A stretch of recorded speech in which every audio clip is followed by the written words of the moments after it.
4 बजे से 7 बजे तक शिव के भ्रमण का समय बताया है शाम को। तो 7 बजे से लेकर फिर रात्रि 9 बजे तक लक्ष्मी और दरिद्रता फिर भ्रमण पर जाती है। इनका एक समय निश्चित है महाराज। भ्रमण कर कर आ जाना। अब इस बीच में जब लक्ष्मी और दरिद्रता दोनों निकल कर जा रही हैं तो दोनों एक भाव रख कर जाती हैं कि आज हमको कहां प्रवेश करना है।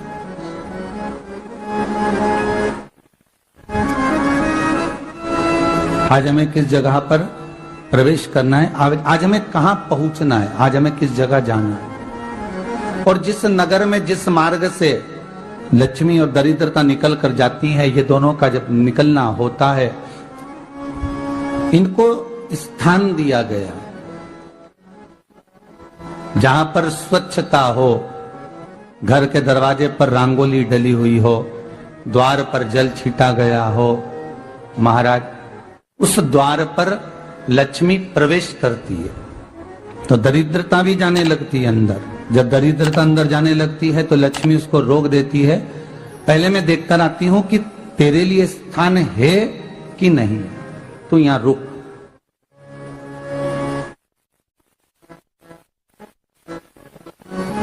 कुछ देर तक दरिद्रता बाहर खड़ी रहती है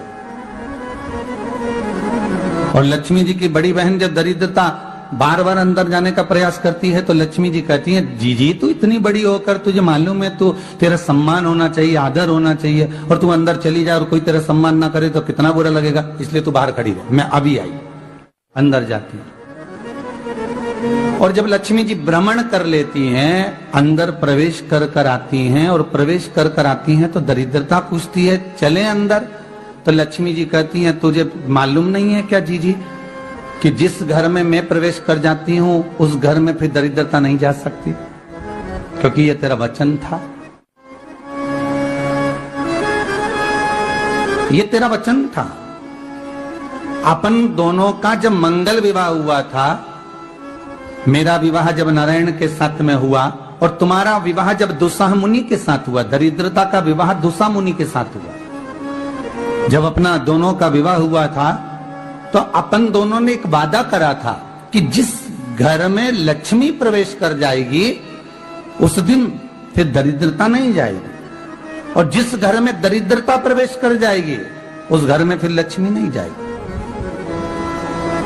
अब जब मैं अंदर देख कर आ गई हूं तो तू अंदर नहीं जा सकती, अर्थात लक्ष्मी के चरण जिस घर में पड़ गए उस घर में फिर दरिद्रता प्रवेश नहीं कर रही। चलते चलते फिर दरिद्रता ने देखा और लक्ष्मी जी इसको लेकर गई और लक्ष्मी जी ने देखा कि इसके दरवाजे पर जल नहीं छीटा गया, इसके दरवाजे पर ना रंगोली डली है, इसका द्वार साफ नहीं हुआ, इसके द्वार पर दीप नहीं है, इसके द्वार पर कलश नहीं है, इसके दरवाजे पर ढेर सारा कचरा पड़ा हुआ है, कोई स्वान कोई कुत्ता गंदगी भी कर कर चला गया है, कहीं बिल्ली ने गंदगी कर रखी है, कहीं जीवों ने कुछ गंदा गिरा रखा है। तो फिर लक्ष्मी जी कहती है, जीजी अब मैं होकर आ गई थी ना, अब तू जा, तू होकर आ। और दरिद्रता प्रवेश करती है तो अंदर जाकर क्या देखती है दरिद्रता कि इतनी सवेरे से मैं घूमने इनके दरवाजे पर आई और ये तो सब चादर तान के चकाचक गुर्राटा भर भर कर सो रहे हैं। तो दरिद्रता कह देती है, तुम्हारा भाग्य ही बेकार है, तो मैं क्या करूं, तुम ऐसे ही सोते रहो। और दरिद्रता गुस्से में बाहर निकल कर आती है, लक्ष्मी से कहती है, लक्ष्मी तू इसके घर में जाना ही मत ही। तो दरिद्रता को कहती है, जीजी तेरी बात नहीं मानूंगी क्या मैं? लक्ष्मी जी बोली, मैं तेरी बात नहीं मानूंगी, बिल्कुल नहीं जाऊंगी इसके घर में, तू चिंता मत कर,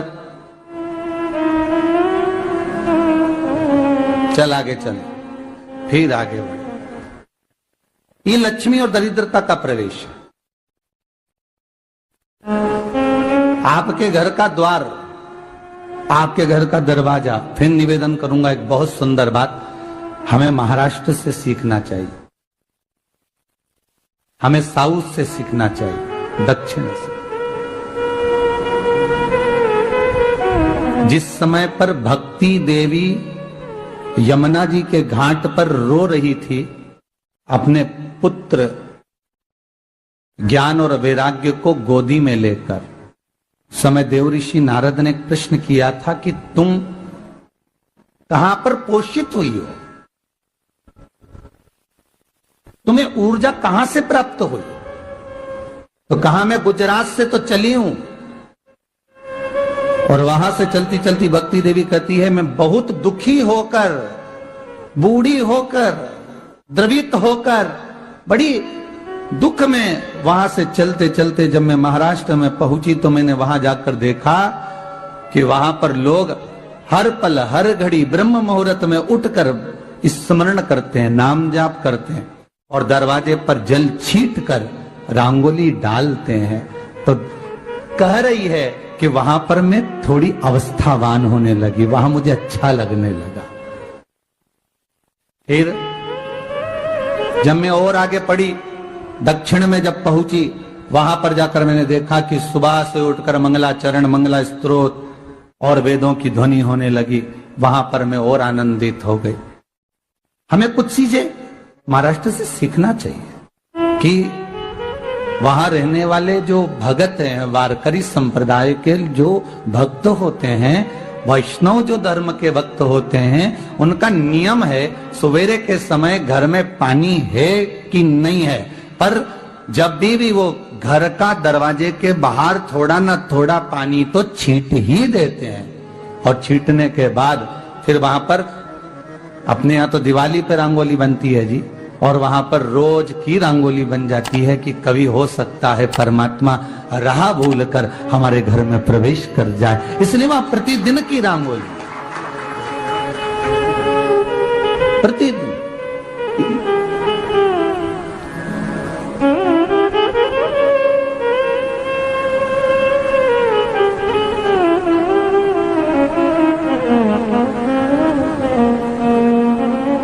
हमें सीखना चाहिए थोड़ा सा। आज के जमाने में तो बहू अपने कमरे की झाड़ू लगा ले, वो ही बहुत बड़ी बात है। हो खड़ी खड़ी बहू ये देखती रहेगी कि नौकरानी सही से झाड़ू लगा रही, वहां से लगा के लाओ, इधर से हेड़ के ले जाओ, वहां से कचरा सोरो, वहां से पोछा लगाओ। खड़ी रहेगी, उंगली से बताती रहेगी, पर इतना नहीं बनेगा कि सेविका से, नौकरानी से, दासी से कह दे कि तू मम्मी पापा के कमरे की लगा ले, मैं मेरे कमरे की लगा लूंगी, तू जा उधर। थोड़ा दया का भाव अगर होता तो उसके मन में भी आता कि मेरी बड़ी सेठानी तो अपनी जगह पर है, पर छोटी तो सेठानी की भी बड़ी सेठानी है जो मुझ पर करुणा करती रहती है।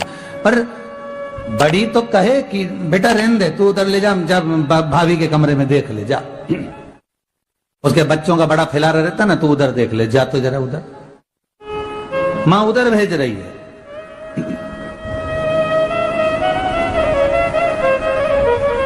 थोड़ा सेवा का भाव हमारे भीतर हो। और एक निवेदन तो हमेशा करा है और अब आज भी करता हूं, पूरे घर की सफाई करवाओ, पूरे घर में तुम पोछा झाड़ू जो चाहे करवाओ, मना नहीं है। पर एक निवेदन है, रसोई घर के अंदर बहू और बेटी ही जाकर भोजन बनाए तो अन्नपूर्णा सदा कृपा करती है महाराज। बहू और बेटी ही।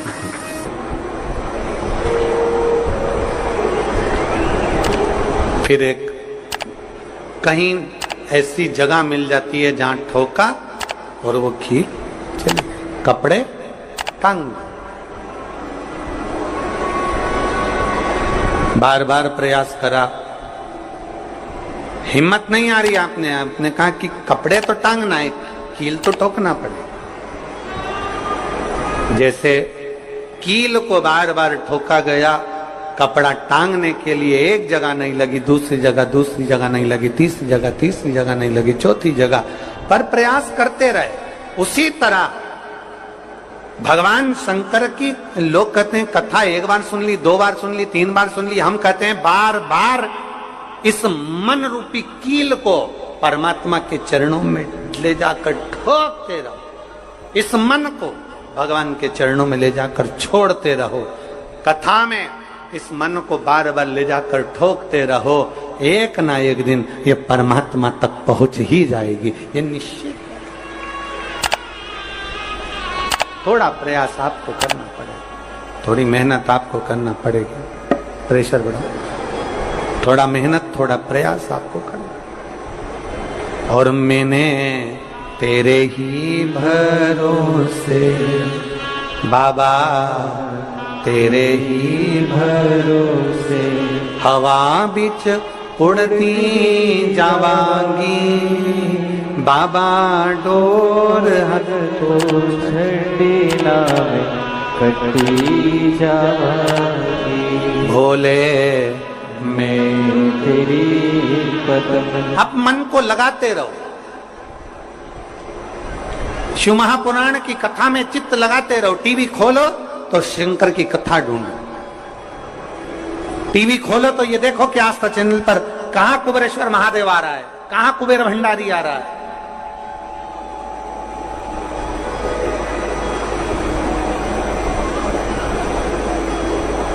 मन को इधर उधर ना मोड़ो। जैसे एक व्यक्ति ने अपनी गाड़ी से 25 लोगों को उड़ा दिया। अब एक व्यक्ति ने 25 लोगों को उड़ा दिया तो उसको ले जाके पुलिस वालों ने जज के सामने खड़ा करा। जज ने पूछा, तुम्हारे ऊपर इल्जाम लगा है तुमने 25 लोगों को उड़ाया। जी हुजूर। सफाई में कुछ कहना चाहते हो, सफाई देना चाहते हो? उसने कहा, हुजूर मैं गाड़ी चला रहा था, मेरा ब्रेक फेल हो गया था, तो एक तरफ 2 लोग जा रहे थे, एक तरफ पूरी बारात जा रही थी। अब आप बताओ हुजूर, जज साहब, मुझे गाड़ी का हैंडल कहां घुमाना था? जज साहब ने कहा, 25 लोगों से तो अच्छा था कि 2 लोगों पर गाड़ी चढ़ाता, 2 लोगों को उड़ा देता, पर 25 क्यों उड़ाए तूने? जज साहब आप बिल्कुल सत्य कह रहे हो, मैंने अपना हैंडल 2 लोगों की ओर ही घुमाया था, पर वो बारात में घुस गए थे। मैंने तो 2 के लिए ही हैंडल घुमाया था, पर वो बारात में घुस गए। हम भी ऐसे ही हैं। हमें शिव जी को 1 लोटा जल चढ़ाना है, हमें शंकर जी का भजन करना है, हमें भगवान को भजना है, हमें कथा सुनना है। हम जाते बड़े मन से कि हमें कथा सुनना है, कथा सुनना है, कथा सुनना है, कथा सुनना है, और मालूम पड़े कथा में जाकर बैठे, कोई इधर बात कर रहा था, कोई उधर बात कर रहा था, कोई पीछे आवाज लगा रहा था, कोई कुछ नहीं, तो तुरंत जितने बैठे रहेंगे ना, तुम सबका ध्यान एकदम उसी जगह पर मन जाएगा कि कौन ने क्या बोला, कौन ने क्या करा। अरे भाई, तुम आए कहां पर हो? भगवान शिव की कथा को सुनने के लिए। तुम आए कहां पर हो? शंकर को अपने दिल में बिठाने के लिए। तुम आए कहां पर हो? शिव तत्व को जानने के लिए। और अपने चित्त को हम भटका रहे हैं, अपने चित्त को इधर उधर लेकर जा रहे हैं, वो श्रेष्ठता नहीं।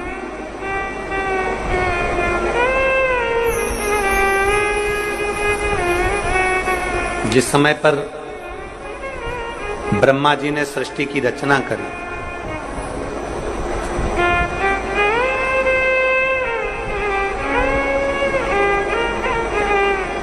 सर्वप्रथम ब्रह्मदेव सृष्टि की रचना करना प्रारंभ करते हैं और देखते हैं कि ये संपूर्ण ब्रह्मांड को मुझे अच्छा बनाना है, प्रबल बनाना है, श्रेष्ठ बनाना है, इसकी रचना करना है, इसका विस्तार करना है। उन्होंने सनकादि ऋषियों को प्रकट कर,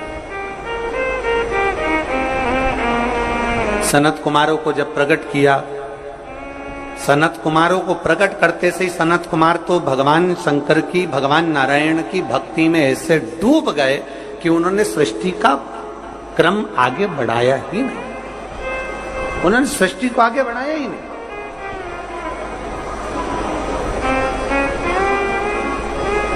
अब ब्रह्मा जी के मन में बड़ा दुख हुआ,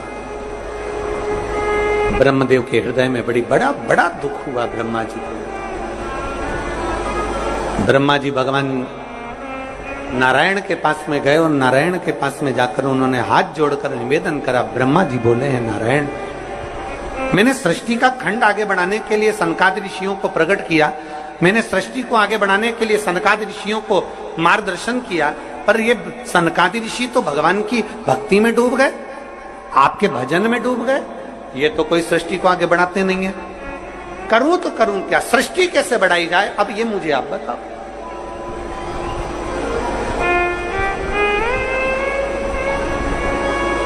शिव कथा कहती है,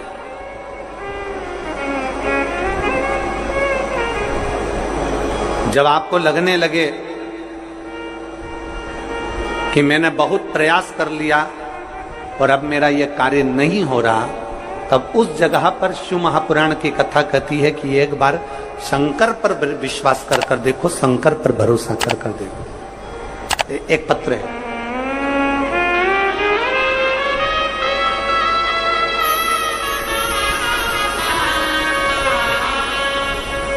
मेरा नाम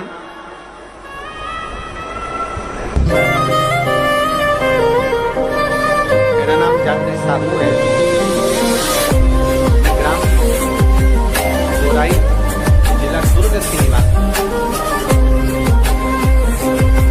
7 साल की बेटी है जिसका नाम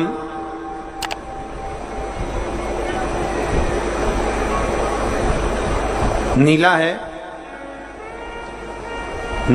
7 वर्ष की बेटी है।